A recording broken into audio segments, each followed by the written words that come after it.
अस्सलामुअलैकुम, welcome to my channel Miss Mathematics. कैसे हैं आप सब लोग।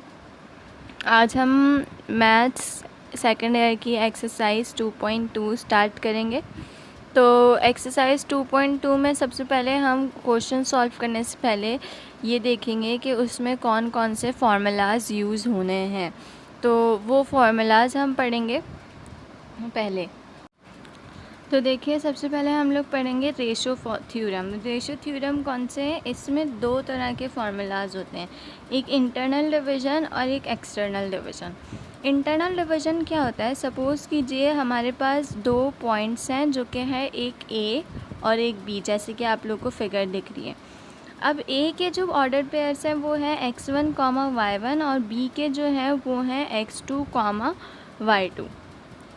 अब हमने क्या किया, इसमें किसी भी पॉइंट पे हमने एक और पॉइंट लिख दिया जो कि हमने कहा सी है।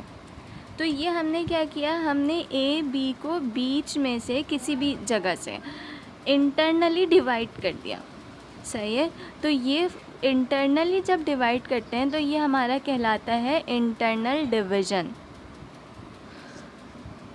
तो हमें ये पता चला कि अगर दो पॉइंट्स हैं और वो दोनों पॉइंट्स मिला के एक लाइन बना रहे हैं, उस लाइन को हम कहीं से भी आपके हाथ में, ये जैसे क्वेश्चन में कुछ भी लिखा हुआ हो कि 2/3 या 2/4 या किसी भी हिस्से से आप इस लाइन को कट करें या इस लाइन पे कोई एक पॉइंट ड्रॉ करें, तो वो जो पॉइंट होगा वो आप अपनी मर्ज़ी से लाएंगे। तो वो पॉइंट क्या कर रहा होगा, इंटरनली डिवाइड कर रहा होगा ए और बी को। सही है।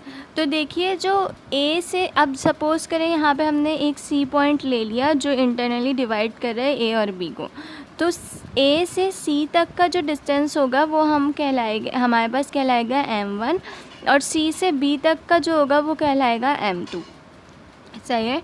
अब ए के क्या कहलाएंगे, x1, y1, बी के क्या हो जाएंगे x2, y2। सही है। अब हमें क्या मालूम करना है, इंटरनल डिवीज़न के पॉइंट। इंटरनल डिवाइड कौन कर रहा है, सी कर रहा है। तो सी को हमने कह दिया कि x और y। देखिए, हर क्वेश्चन में आपको x1, y1, x2, y2 दिया हुआ होगा और मोस्ट प्रोबेबली आप लोगों को सी मालूम करना होगा। सही है। तो देखिए, सी इंटरनल डिवीज़न का जो फार्मूला होगा वो क्या होगा, अगर आपको x मालूम करना है तो x का है ये formula, x is equals to m1 x2 plus m2 x1 upon में m1 प्लस m2। देखिए, इसको याद करने का बहुत आसान सा तरीका है। m1 है, उसके बाद x2 है और दूसरी टर्म में फिर अपोजिट m2 पहले है और x1 बाद में। तो x के अंदर सिर्फ x1 और x2 आएगा, सिर्फ 2 वाली टर्म्स पहले आएंगी। अब जब अगर मैं y की बात करूँ तो y का भी सेम एज इट इज़ होगा, m1 m2 अपने सीक्वेंस में होगा, बस y2 पहले और y1 बाद में होगा। तो y का फॉर्मूला क्या बना, m1 y2 plus m2 y1 upon m1 plus m2। ये फार्मूला कब यूज़ होता है, ये फार्मूला होता है इंटरनल डिवीज़न के लिए। सही है। तो इंटरनल डिवीज़न का फार्मूला हमें पता चल गया। ये कब फार्मूला हमने यूज़ करना होगा, जब क्वेश्चन में कहा जाएगा वो पॉइंट बताएं जिस पॉइंट पे एक लाइन इंटरनली डिवाइड हो रही हो। सही है। इसका मतलब मिड पॉइंट नहीं है। देखिए, सी जो है मिड में नहीं है, ये इंटरनली डिवाइड किसी भी हिस्से पे हो सकता है। तो ये फार्मूला हमारा हो जाता है इंटरनल डिवीज़न के लिए। अच्छा, अब ए बी सी कुछ भी हो सकता है, मतलब आप इनको कोई भी नाम दे सकते हैं, सी डी एफ कुछ भी हो सकता है। ये ज़रूरी नहीं है, फिक्स नहीं है कि सी ही हो। सही है।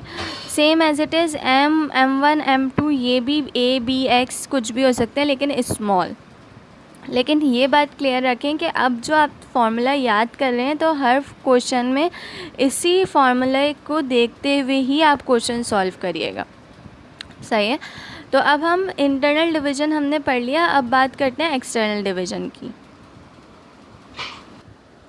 तो अब चलिए हम अपने दूसरे फार्मूला की तरफ चलते हैं। दूसरा फार्मूला हमारे पास है एक्सटर्नल डिवीज़न।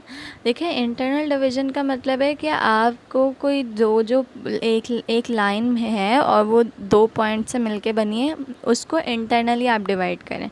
अब यहाँ पे जो है एक लाइन है जो 2 पॉइंट से बनी है, आप उसे एक्सटर्नली डिवाइड करने की बात करें तो वो कहलाता है एक्सटर्नल डिवीज़न।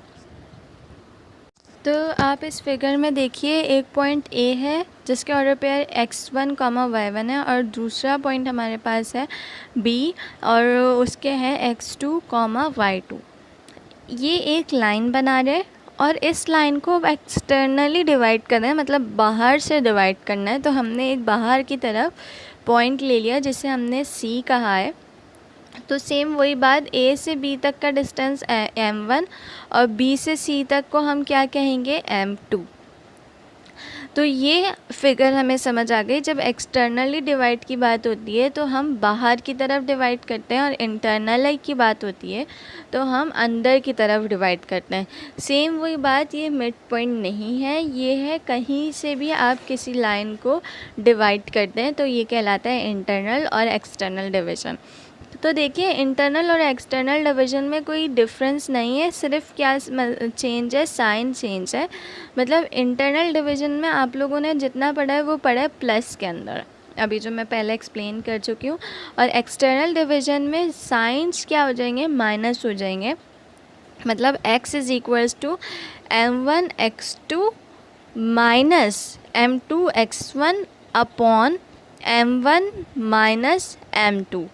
इंटरनल डिवीज़न में क्या था, प्लस प्लस था, यहाँ पे क्या है, माइनस माइनस। तो देखिए सीक्वेंस वही है, m1 m2 सीक्वेंस में है और x2 पहले है और x1 बाद में। अपॉन में भी m1 m2 पहले ही है। अब ये हो गया x के इक्वल। जब y की बात हो रही होगी तो y में भी सेम यही है कि y1 y2 कैसे होंगे, y2 पहले होगा y1 बाद में, जबकि m1 m2 कैसे होंगे, सीक्वेंस में ही होंगे। तो m1 y2 minus m2 y1 upon m1 minus m2, ये x और y के इक्वल हो गया। x y ये कौन सा वाला है, ये वो c है जो हमें क्वेश्चन में मालूम करने को कहा जाएगा। सपोज़ क्वेश्चन में कहा जा रहा है कि आप एक्सटर्नली जो पॉइंट डिवाइड कर रहा है वो मालूम करके बता दें, तो उसके लिए आप ये फार्मूला यूज़ करेंगे। क्या आपको पहले x की वैल्यू चाहिए, तो x के लिए x के इक्वल जो टर्म है वो, मतलब m1 x2 minus m2 x1 upon m1 minus m2। और जब आपको कहा जाए कि y मालूम करें, मतलब उसी का ऑर्डिनेट, देखिए y की वैल्यू को कहते हैं ऑर्डिनेट और x की वैल्यू को क्या कहते हैं, एब्सीसा। ये आप लोगों को पहले पता है। तो जब आपको कहा जाए ऑर्डिनेट मालूम करें तो ऑर्डिनेट का फॉर्मूला यहाँ पे लिखा है y is equals to m1 y2 minus m2 y1 upon m1 minus m2। तो यहाँ तक क्या आप लोग को समझ आ गया। सिंपल सा फॉर्मूला है इंटरनल डिवीज़न का और एक्सटर्नल डिवीज़न का। एक्सरसाइज 2.1 में आप लोगों ने सिर्फ और सिर्फ डिस्टेंस फार्मूला यूज़ किया था। अब फार्मूलाज बढ़ते जा रहे हैं। अब अभी तक हमने 2 फार्मूलाज पढ़ चुके हैं, इंटरनल डिवीज़न और एक्सटर्नल डिवीज़न। अच्छा, एक और बात आप लोगों ने अपने माइंड में क्लियर रखनी है कि हर क्वेश्चन की फ़िगर आप लोगों को ड्रॉ करना बहुत ज़रूरी है, अभी भी और बोर्ड के पेपर में भी।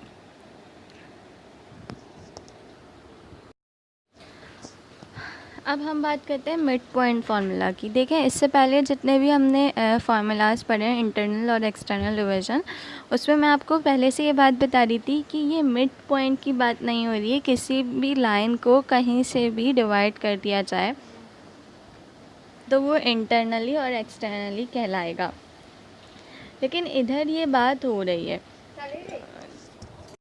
जब हम मिड पॉइंट फार्मूला की बात करें तो हमारे पास 2 पॉइंट्स हैं, ए और बी। सही है, वही जैसे कि हमने इंटरनली और एक्सटर्नली में बात की थी वैसे ही। लेकिन अब इधर ए और बी को हम बिल्कुल सेंटर में से अगर डिवाइड करें तो वो हमारे पास कहलाता है मिड पॉइंट फार्मूला। ए के जो पॉइंट्स होंगे वो ऑर्डर पेयर होंगे, वो x1, y1 ही होंगे, और जो बी के होंगे वो x2, y2 ही होंगे। अब हमें मालूम करना है, क्वेश्चन में सपोज करें गिवन है कि आप मिड पॉइंट मालूम करें ए और बी का, तो उसका फॉर्मूला क्या होता है, x, y x1 plus x2 upon 2 comma y1 plus y2 upon 2। तो देखिए कॉमा से पहले x1 प्लस x2 अपॉन 2 लिखा है तो वो इक्वल होगा x के, क्योंकि कॉमा से पहले x लिखा है इज इक्वल्स टू के लेफ्ट हैंड साइड पे, और इज इक्वल्स टू के राइट हैंड साइड पे देखिए लिखा हुआ है y। तो y किसके इक्वल होगा, y1 प्लस y2 अपॉन 2 के। तो ये हमारा कहलाता है mid point formula. Mid point formula हम कब यूज़ करते हैं, जब हमें कहा जाए कि एक दो पॉइंट है और वो दोनों पॉइंट को कोई एक पॉइंट बीच में पुट कर दिया गया है तो वो मिड पॉइंट कहलाता है, वो हमें मालूम करना होता है। तो मिड पॉइंट फार्मूला हमने सीखा, इंटरनल डिवीजन सीखा और एक्सटर्नल डिवीजन सीखा हमने।